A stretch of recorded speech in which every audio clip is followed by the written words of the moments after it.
Bonjour et bienvenue à tous. Vous êtes bel et bien sur votre chaîne d'information préférée, Actualité africaine. L'information nous place au sommet du monde et nous avons pour préoccupation majeure de vous informer non seulement sur l'actualité à l'échelle continentale, mais aussi mondiale. Alors, si vous êtes nouveau sur la chaîne, pensez à vous abonner.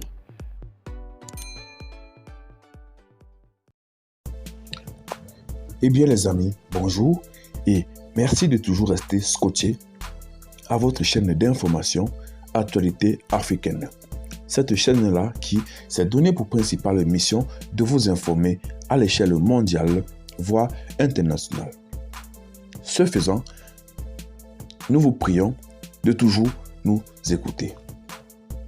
Aujourd'hui encore, ce matin, faisons un petit tour du côté de la Côte d'Ivoire pour toucher du bout du doigt l'affaire des 49 soldats détenus, les 49 soldats ivoiriens détenus captifs au Mali.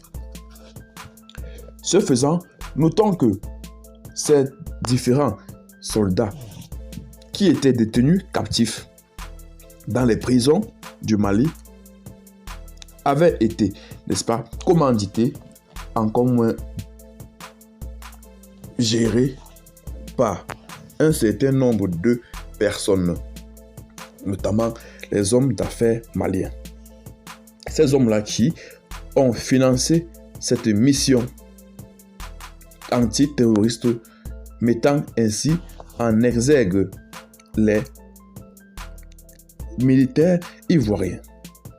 En réalité, après l'arrestation des 49 militaires ivoiriens au Mali, le magazine panafricain Jeune Afrique annonce que les chefs religieux ivoiriens, financés par des hommes d'affaires maliens, ont entrepris une médiation avec le gouvernement malien en vue de l'obtention de la libération des 49 soldats ivoiriens inculpés.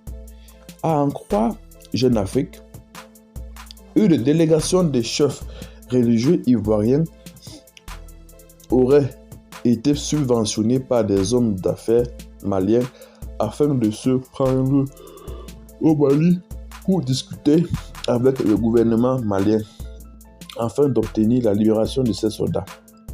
La mission menée par Cheikh Malik Konaté, composée d'imams et de représentants des églises catholiques et évangéliques ivoiriennes, a bénéficié de l'appui financier et de l'entraînement d'influents hommes d'affaires maliens présents en Côte d'Ivoire, relève le magazine en citant ces hommes d'affaires qui ont financé le voyage de ces guides religieux.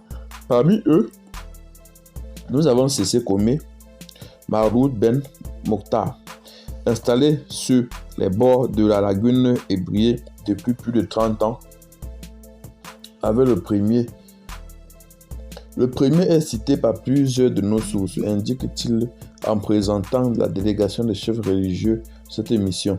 La délégation, arrivée samedi 20 août 2022 et comprise d'une trentaine de personnes, est conduite par l'imam Cheikh Malik Konaté, guide du groupe de réflexion islamique, spirituelle et ésotérique. Le prédicateur à l'autorité grandissante, disciple de Cheikh Ibrahim Sonta, défunt calife général des Tidjanes en Côte d'Ivoire, prêche dans une mosquée de Cocody. Il est indiqué par le magazine panafricain qu'ayant approché Sieur Maroud Ben Mokhtar aurait récusé cette information.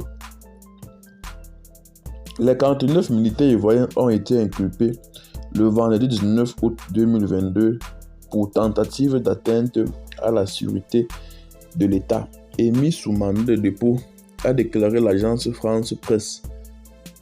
Une source judiciaire malienne proche du dossier, notamment un proche collaborateur du procureur qui aurait confirmé l'information. Détenu depuis plus d'un mois par l'autorité malienne après avoir interpellé à l'aéroport de Bamako, les 49 soldats ivoiriens accusés par le pouvoir d'être des mercenaires ont été inculpés pour tentative échouée d'inculpation à la sûreté de l'État.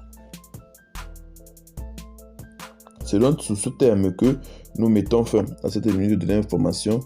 Abonnez-vous à la chaîne si vous n'êtes pas encore.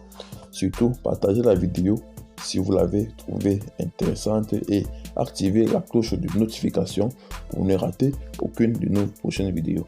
Bye bye.